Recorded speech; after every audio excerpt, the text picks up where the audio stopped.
სააკაშვილის ხელისუფლების პირობებში განსაკუთრებით მძიმე იყო მედიის მდგომარეობა. სააკაშვილის რეჟიმმა პროპაგანდისტული იარაღად აქცია ჟურნალისტები და მთლიანად მედია სივრცე. ვინც ბედავდა და მათ წინააღმდეგ ხმას ამოიღებდა, მაშინვე მტრად და მოღალატედ ითვლებოდა. ასე მოხდა მაშინდელი იმედის შემთხვევაში, როდესაც ნაცმოძრაობის რეჟიმმა დაუმორჩილებლობისა და პროპაგანდის მანქანად ქცევაზე უარის შემდეგ დაარბია და მისივე სიტყვის რუპორად აქცია. იხურებოდა მედიები.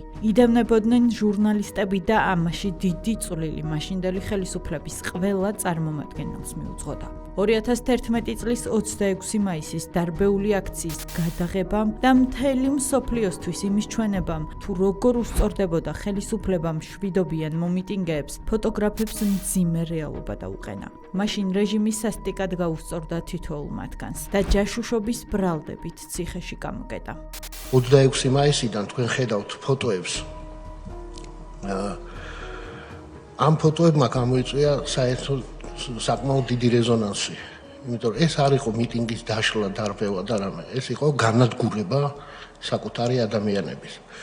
მე საპატიმროში შევიტყვე იმის შესახებ, თურმე მე გადამიღია ერთ-ერთი ის ადამიანი, რომელიც შემდგომში სახურავზე აღმოაჩინეს, რომ ამათ მიყავდა ცოცხალი. გადავაგზავნეთ ფოტოები საერთაშორისო მედიაში. მიშას უთხრესო ეს ამბავია და ვინც იმ დღეს იღებდა ფოტოგრაფები, ყველა დაიჭირეთო. გაუწია მას ბრძანება. ღამის 3 საათი იყო კარზე კაკუნის ხმა. იყო ზარის ხმა იყო. რომ გავიხედე ჭუჭულანაში რაღაც სილუეტები დავინახე ადამიანების და მე ვიფიქრე რომ ჩემი უბნის მეგობრები არიან ბიჭები და რაღაცა პრობლემა აქვს. და სახელით მივაძახე ერთ-ერთი ჩემი უბნელი შენახარ მეთქი და კიო და რო გავაღე უცებ შემოვარდნენ დაახლოებით ერთი ალბათ 10-15 ადამიანი იქნებოდა.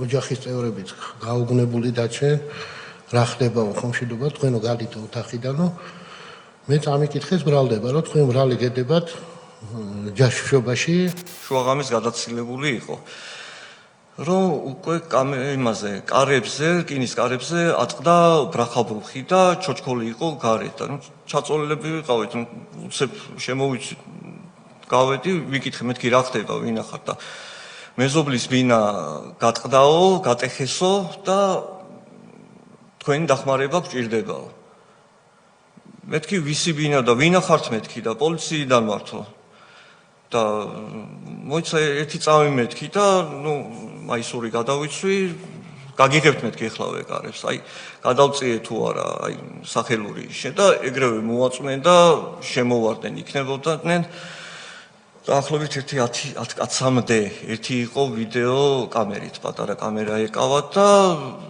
ხელები ამომიგრიხეს მეთქი ვინახართ პოლიციელები ხართ ვინა ვერაფერი ვერ იმასფენი დავიბენი ძალიან და შოქში ჩავალ და კონდაზვერვიდან ვართო და თქვენო დაკავებული ხართო ჯაშუშობისთვისო ეს სიტყვა მაშინ მახსოვს ახსენეს პირველად ეს იმდენად ვერ დავიჯერე რომ კამერა დავინახე თან და აი მეთქი ახლა ეგეც არ შეიძლება ფარული კამერაა მეთქი ფარული კამერაო ჩქარაო კომპიუტერი და ის დისკები და ის ყველაფერი სადაგ და დაიშალნენ იმეებში ანუ ოთახებში არაფერი არ იყო მიზეზი შურისძიების მიზეზი იყო 26 მაისს თქვენ მიერ გადაღებული ფოტოები და როიტერში გადაგზავნის ფაქტი დიახ და საიდან დავწმუნდი ამაში აი ეს მომენტი გამომცა ციხეზე თუ ძიმია ახლა იმის გახსენება, მაგრამ ერთ-ერთი გაყვანის დროს იყო ორი მომენტი. ბადრაგს რო გავყავდი, აი ბადრაგმა საიდან უნდა იცოდეს ეგ ინფორმაცია სიტყვაზე. რომ ესაო რა ქვია 26 მაისს რაზე დაგიჭირესო ბოლო საუბარი ამაზე და ეს მივდივარ თავჩაღუნული იქ აბა თავს როგორ აწევდი ზევით ზურგზე ხელები და უკან მოყვება და თან მელაპარაკება რა იმაში დერექანში და რაზე დაგიჭირესო არ ვიცი მე უთხარი არ ყვევენ მეთქი რა და გამოჩდება მეთქი აი ამ სიტყვებით თუ ელაპარაკები ამ ტონით ხო და მე ცოტა ახლოს მოვიდა და 26 მაისო იყავიო და გამახსენდა ყველაფერი რას მოყვა რა ნაბიჯები რა გზა გავიათ 26 მაისიდან ანუ ბადრაგმა მიკანახა რომ შენ ამისთვის იყო ცრუ აღიარებითი ჩვენების მოპოვება კი წამებითა და არაადამიანური მოპყრობით შეძლეს. ბნელი ოთახი იყო, კარგად მახსოვს, ისეთი რაღაცნაირი ბნელი ოთახი იყო და ფაილები, ესეთი ამდაგვარი ფაილები, ესე ამობრუნებულები ელაგათ მაგიდაზე. და შენო, კარგად უნდა დაფიქრდეო, რომ შენო მარტო ცოლი კი არა, დედა ხარო და ორი შვილი გარეთო, გელოდება არც რო იციან სადახარო.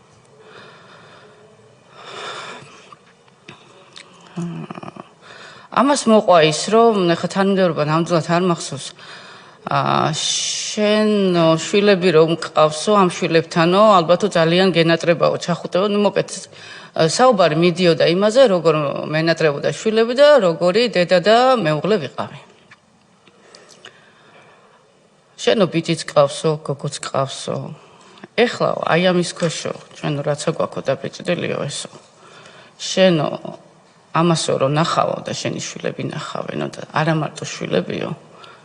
არც მათ მოუნდებათო რომ შენ მათი დედა გერქვასო და შენც ვერ გაეკარები მათ სირცხვილით. ამისთვისო ჯერ არ გაჩვენებთ, ამისთვისო შენო იცი რა უნდა გააკეთო, ახლა ფურცელზეო. ესეთ რვეულის ფურცელზე იყო რაღაც ხელიდან წერი. აი ამ ფურცელზეო რაც წერია უნდა დაიზეპირო. და აუცილებლად უნდა ისაუბრო კამერასთან ამაზეო.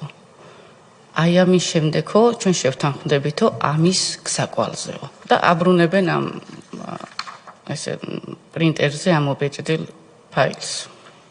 ამ ფაილზე ხედავ ჩემს საკუთარ ფოტოს, ჩემი მეუღლის გადაღებულს, ჩემივე სახლში, ჩვენივე სტუდიაში სატესტოდ იცოდა ხოლმე, სადაც განათებას რო ასწორებდა ხოლმე, მე იქვე ვიყავი როგორც ობიექტი. სახლის ლუკით. აი ეს ფოტო რატო უნდა ყოფილიყო კომპიუტერშიო, იქ სადაც მცირეწლოვანი ბავშვები იზრდებიანო. და ხედავ და ფოტოზე ისეთი არაფერი არ არის, რაც ვთქვათ. მე კითხვებს ვადებს, მაგრამ არის ესეთი საოჯახო, საკუთარი, ინდივიდუალური, პირადული. მე უკვე წარმოვიდგინე, რომ აი სანამ ამას ამობეჭდავდნენ, ამას რამდენი ადამიანი და მათ შორის მამაკაცი განიხილავდა და უყურებდა, მანამ სანამ ჩემამდე ჩამოვიდოდნენ. ამის მერე მე რაღაცნაირი ყურებში მქონდა რაღაც დახშული ხმები და მე დავკარგე გონება. ყოველ ღამე მიდიოდა ფსიქოლოგიური წნეხი იმასე, რომ შვილს მოგიკლავთ, იმას ვიზავთ, ამას ვიზავთ, სურათებს მაჩვენებდნენ ჩემი ძმების. რომ ეს უკვე სამსახურიდან გაგდებულია ეს გაუშვით ახლა მიყვებით ყველა დანარჩენს შენი ბავშვი დღეს სკოლიდან რომ გამოვიდა კომაროვში სწავლობდა ჩემი ბავშვი და კომაროვიდან რომ გამოვიდაო გეტყვის ზუსტად საადიარავო მაშულს და გაჩვენა რა თქმა უნდა ვთხარი რომ მეუბნები ხა მაგას აი იცოდეო რომ გაგანადგურებთ ყველანაირად ოჯახის წევრებიანად ყველაფრით. მე გავყავარ საკნიდან ვიქტორ ყაჭეიშვილს, ეს იყო რეჟიმის უпроц მოადგილე, როგორც მახსოვს და რაღაცა და ჩართო რაცია და მე მითხრა, ეხლა გაჩვენებ შენ ეს როგორ უნდაო. გამოიყვანეთ საკანში ვინ არის ამასთან ერთად. გამოიყვანეთ სხვა პატიმრები და უკაცრავად შენ თვალწინ ეხლა ამას აღარ დავაკონკრეტებ რაზე იყო საუბარი, რა წამებაზე. არ ადამიანურ წამება, ამას ჩაუტარებო, მე შენ ჩაქსვა მაგათთანო და ვინ ვის რას უზამს მაგასაც გაჩვენებო. მე ხელს არ გახლებო ხლავ. საკუთარი საქმის ერთგულებისა და სიყვარულისთვის დასჯილ ადამიანებს მაშინ ეგრეთ წოდებული საერთაშორისო მეგობრები და ორგანიზაციები მხარში არ დადგომიან. დაკავებული ფოტოგრაფების სიცოცხლეს სააკაშვილის რეჟიმის ხელში იყო. რეჟიმისთვის კი ადამიანის სიცოცხლეს ჩალის ფასი ჰქონდა. გადმომიყვანეს მანქანა ეგრევე გადმომაგდეს პირდაპირ და ისა მუხლებზე ვაგდივარ ესე და დაიწყეს სცემა რომ ვისთან გაქვს კავშირი და მირტყავენ აი ყველა მხრიდან და აი ეს თავი მაქვს ჩაღუნული ვეც კეფაზე ვიფარებ ხელებს იმიტომ რომ და ვიცავ იდაყვებით, რომ აი გვერდზე რაღაც სასიცოცხლო ორგანოები იმას ქნა დავიცვა ამ დარტყმებისაგან და მერე გადავარდი გვერდზე და დამიწყეს მუხლებში, აი მუხლის ქვევით ისინი ფეხით დარტყმა. ამოიღო იარაღი, მაკაროვი იყო, ფორმით გავდა, აი ვერ თვალებში ის ქონდა რა, უკვე ბუნდოვნად ხედავთ. და გადატენა და ეგრევე დამადო. მაშინ დასაჯეს არა მხოლოდ უდანაშაულო ფოტორეპორტიერები, არამედ ცოლი, ქალი, დედა, რომელსაც საკუთარი ოჯახით, შვილებითა და პირადი ცხოვრებით აშანტაჟებდნენ, თუ ქმრის წინააღმდეგ ჩვენებას საჯაროდ არ მისცემდა.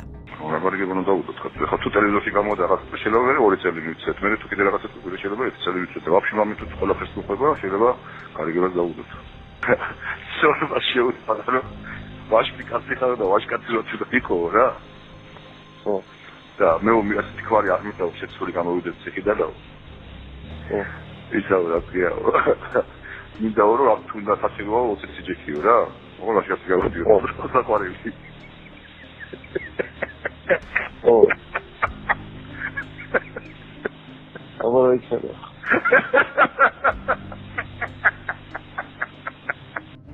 ასე ხდებოდა, თუ საკუთარ საქმეს პირნათლად ასრულებდი. მათთვის მიუღებელი ხდებოდი. მათი დევიზი ხომ სწორედ ეს იყო, ვინც ჩვენთან არ არის, ჩვენი მტერია. ამ პრინციპით მუშაობდა ყველა და მათ შორის მედია. ერთ ხმაში, ერთი ტექსტით მოლაპარაკე ჟურნალისტები მაშინ არ შეუწუხებია კოლეგების უსამართლო დაკავებას. დღეს როცა მედიის თავისუფლებას აღარაფერი ემუქრება და წლების შემდეგ ჟურნალისტებს საშუალება აქვთ ილაპარაკონ ის და ისე, როგორც მათ უნდათ, ნაცმოძრაობის შემქმნელები ბედავენ და მედიის თავისუფლებაზე საუბრობენ. რამდენიმე დღის წინ ქართული სოციმედიის მთავარ ცენზორს თამარ კინწურაშვილს Deutsche Welle სიტყვის თავისუფლების დარგში პრემია გადასცა. ამაში არაფერი იქნებოდა გასაკვირი და უცნაური, რომ არა კინწურაშვილის საკმაოდ მსუყე ოდიოზური ბიოგრაფია. 2010 წლიდან ეროვნული უშიშროების საბჭოს მდივნის მოადგილე. 2005 წლიდან 2008 წლის თებერვლამდე იყო საზოგადოებრივი მაუწყებლის დირექტორი. იყო საქართველოს პრეზიდენტის მრჩეველი ეთნიკური უმცირესობების და ინტეგრაციის საკითხებში. ეს სწორედ ის პერიოდია, როცა მედიას ყველაზე მეტად უჭირდა და კინწურაშვილი მედია ცენზორის როლს სააკაშვილის რეჟიმთან ერთად ირგებდა.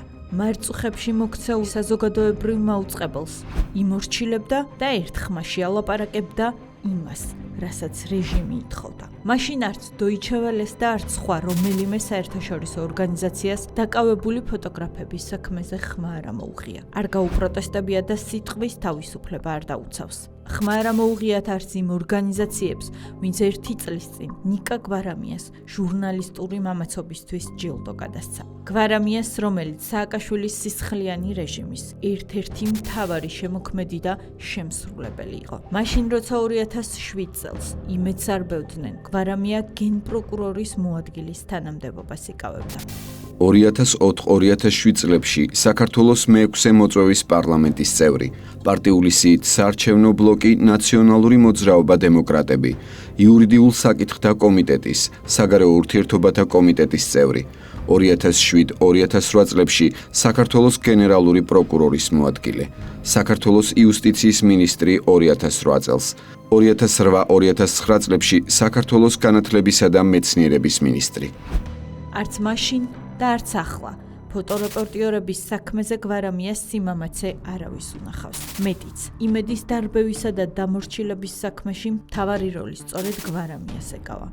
იმედი არ იყო დისტანცირებული, მიუკერძოებელი, გამშუქებელი. ახლა როცა ქვეყნის დემოკრატიისა და მედიის თავისუფლების მაჩვენებელი ქართული ოცნების ხელისუფლების პირობებში გაიზარდა, როცა ტელევიზიებიცა და ჟურნალისტებიც სოკოებივით მრავლდებიან და არც მათ სიტყვასა და არც მათ ქმედებებს საფრთხე არ ემუქრება, ჩვენი ქვეყნის დაუძინებელი მეგობრები აჯილდოვებენ ადამიანებს, რომლებიც არც მედიასთან არიან რაიმე კავშირში და მით უმეტეს არც სიტყვის თავისუფლებასთან. საზოგადოებას არ ავიწყდება ვინ იყო რეალურად. მედიის თავისუფლების ქომაგება აუცილებლად გვევლინებიან ადამიანები, ვინც წარსულში სწორედ ამ თავისუფლების განადგურებაში იღებდა უშუალო მონაწილეობას და წლების განმავლობაში ხმადაკარგულ მედიის წარმომადგენლებს საკუთარ რუპორებად აქცევდნენ. ალბათ აღარც ის გვეკვირს, რომ ამ ადამიანებს ახლა დასავლური პრემიებით აჯილდოებენ. დასავლეთში ხომ უფრო დიდი ფასი აქვს მორჩილებას, ვიდრე რეალური თავისუფლების დაცვას. ჯერ კიდევ არიან ადამიანები, ვინც მაშინაც ხედავდა, როგორ ინგრეოდა მედია გარემო,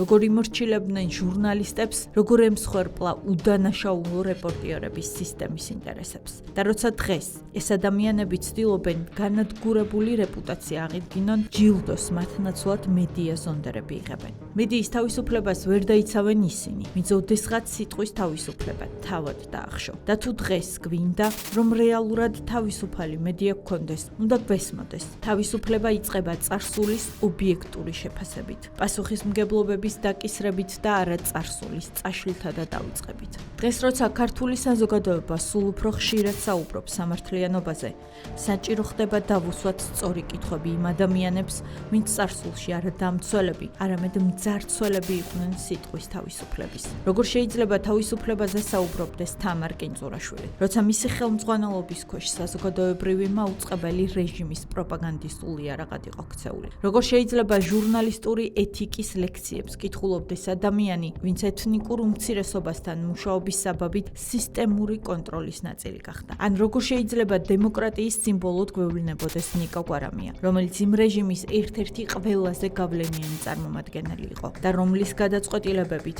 უდანაშაულო ადამიანები ხვდებოდნენ ციხეში, მედიას ართმევდნენ სიტყვას, ოჯახებს აშანტაჟებდნენ და ანადგურებდნენ. ფაქტები არ ცდება. იმედის დარბევა 2007 წელს არ იყო მხოლოდ ტელეკომპანიის განადგურება. ეს იყო სიმბოლური დაპირისპირება თავისუფალ სიტყვასა და ძალაუფლებაზე შეყვარებულ რეჟიმს შორის. და ამ ბრძოლის ერთ-ერთი მთავარი გამტარებელი სწორედ კვარამია იყო. იმ დროს გენერალური პროკურორის მოადგილე, შემდეგ იუსტიციის მინისტრი, შემდეგ განათლების მინისტრი. ყველა იმ დროს, როცა მედიას და ჟურნალისტებს დევნიდნენ, იჭერდნენ და აშანტაჟებდნენ. დღეს როცა ქართული მედია რეალურად მრავალფეროვანი და თავისუფალია, ისე როგორც არასოდეს ყოფილა წარსულში. ყველაზე მეტად უნდა გვახსოვდეს, ვინ ცდილობდა ამ სივრცის განადგურებას და ვინ დგას ახლა ამ თავისუფლების სახელით გამოთქმული ტყუილების უკან. როცა ჯილდო გადაეცემა მედია ცენზორს, ეს არ არის უბრალოდ ღონისძიება, ეს არის პოლიტიკური გზავნილი, რომ წარსული